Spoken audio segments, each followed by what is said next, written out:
हर हर महादेव। आज मैं आप लोगों को जिस विषय के बारे में बताना जा रहा हूँ, ये एक तरह से मैं पूरे लोगों की सेवा में ये उपाय मैं आप लोगों को देने वाला हूँ। ये उपाय आपके पितृ दोष को मात्र 10 से 15 दिन के अंदर समाप्त करने की क्षमता रखता है। ठीक है।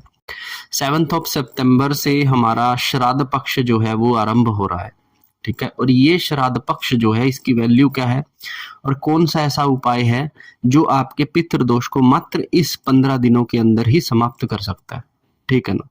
तो इस श्राद्ध पक्ष के अंदर जो पितरों की महिमा हमको प्राप्त होगी, इस श्राद्ध पक्ष के अंदर क्योंकि हमारे को मटेरियलिज्म की जितनी भी चीजें मिलती हैं वो हमारे पितृ गणों से ही मिलती हैं।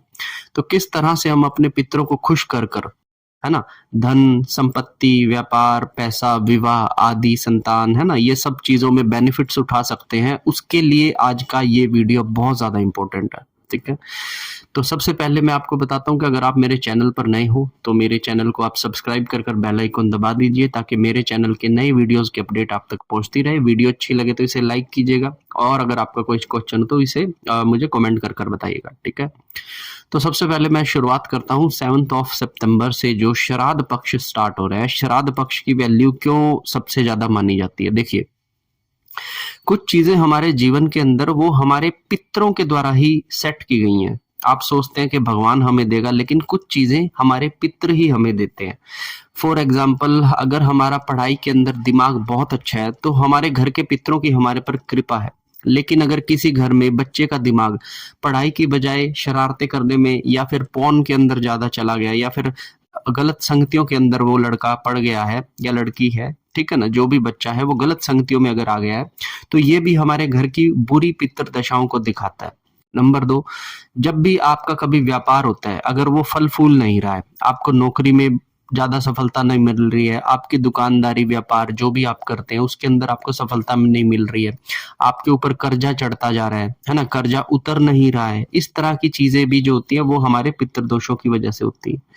तीसरी चीज, जिनके घरों के अंदर हमेशा लड़ाई रहती है, एक कलेश रहता है, किसी भी वजह से आपस में सब रिश्तेदार, है ना, लड़ते भिड़ते रहते हैं, तो ऐसे घरों के अंदर भी पितृदोष होता है। ठीक है। जब किसी की शादी के रिश्ते नहीं आते हैं, रिश्ते आ रहे हैं लेकिन उनकी शादी हो नहीं रही है, तो ये भी पितृदोष का एक वजह होती है। ठीक है।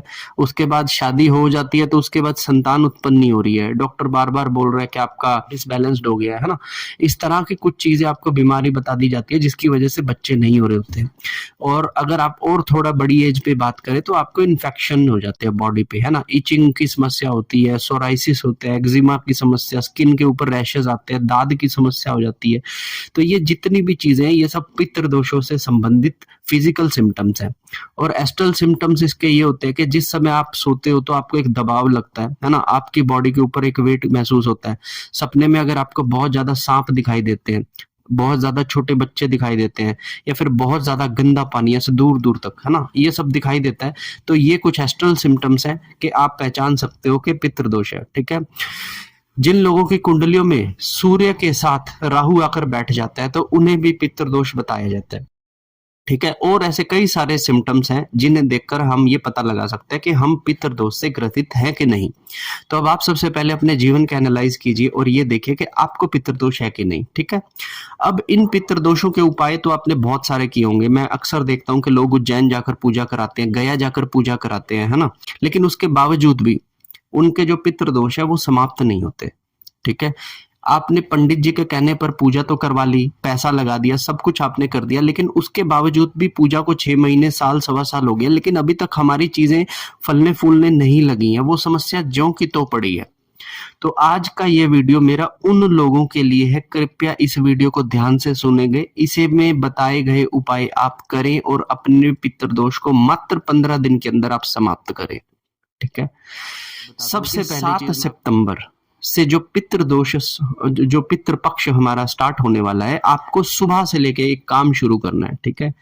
सबसे पहली चीज, आपको अपने घर की जो साउथ डायरेक्शन है, ध्यान से सुनना, आपको आपके घर की जो साउथ दिशा है, फॉर एग्जाम्पल वो मेरे घर की साउथ दिशा है, आपको अपने घर की साउथ दिशा में जितनी भी पुरानी टूटी फूटी बेकार कबाड़ चीजें हैं उन चीजों को पूरे तरीके से हटा देना है।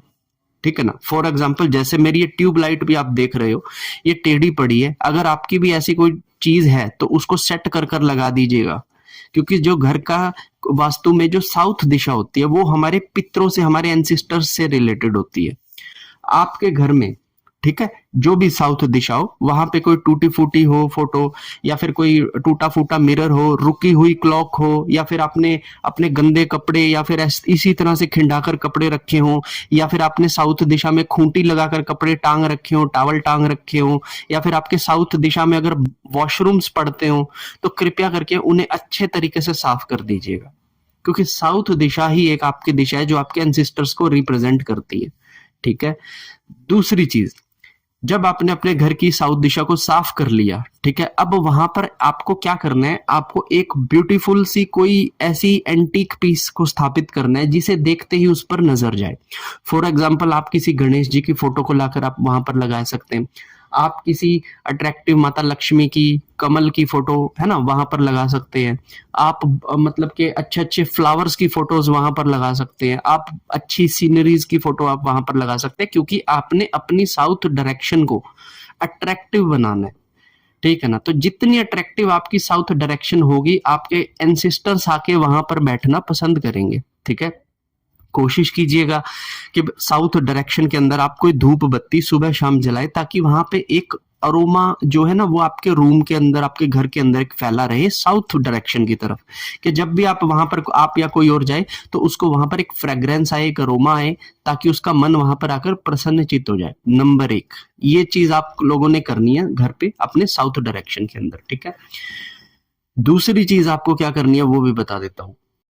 जब से जो पितृपक्ष स्टार्ट होगा 7 सितंबर से, आपने एक घी का दिया, ध्यान से सुनना, एक घी का दिया मिट्टी के दिए में लगाना है। ठीक है। घी का जो जोत लगानी है वो मिट्टी के दिए में लगाकर अपनी साउथ दिशा में, जैसे फॉर एग्जांपल ये मेरी साउथ है, तो ये जो स्लैब बनी हुई है पीछे जहां फोटो रखी हुई है, मैं यहां पर एक मिट्टी के कसारे में, है ना, घी की जोत बनाकर यहां पर लगा दूंगा, पितरों के नाम की जोत। ठीक है। ये जोत कब लगानी है? ये जोत आपको लगानी है 7 बजे से 8 बजे के बीच में सुबह के टाइम पे, और संध्या के टाइम पे 6 बजे से लेके 7 बजे के बीच में लगानी है ये जोत।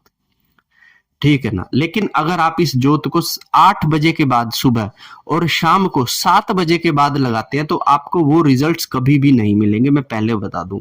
यहाँ पे समय की बहुत ज्यादा कीमत है। ठीक है। तो वो जोत आपने वहां पर लगा देनी है, सुबह लगानी है, शाम को लगानी है, दिन में 2 बार, जब तक पितृपक्ष चल रहे हैं उस दिन तक। 2 चीजें मैंने आपको बता दी। ठीक है। तीसरी चीज, कहते हैं कि पितरों को अर्पण तर्पण देना बहुत ज्यादा जरूरी होता है। जब उनका कभी अंतिम संस्कार किया होगा तो कभी कभी कुछ कमियां उनके रिचुअल्स में रह जाती हैं, तो उन कमियों को जब तक पूरा ना किया जाए उन पितरों की आत्मा को शांति प्राप्त नहीं होती है। आप लोगों को क्या करना है कि हर रोज एक छोटी सी कटोरी के अंदर आप गेहूं के दाने रख सकते हैं, या फिर चावल के दाने रख सकते हैं, या फिर कुछ ऐसा रख सकते हैं कि जो पशु पक्षियों के खाने के काम आए। जैसे आटा रख के आपने चींटियों के लिए आटा रख दिया, तो जो भी आपने रखना है अपने घर के साउथ साइड के साथ में जो दिया लगा रहे हैं वहीं पे खाने के लिए कुछ रख दें। ठीक है ना। ये एक तरह से आपके एंसिस्टर्स को भोग है।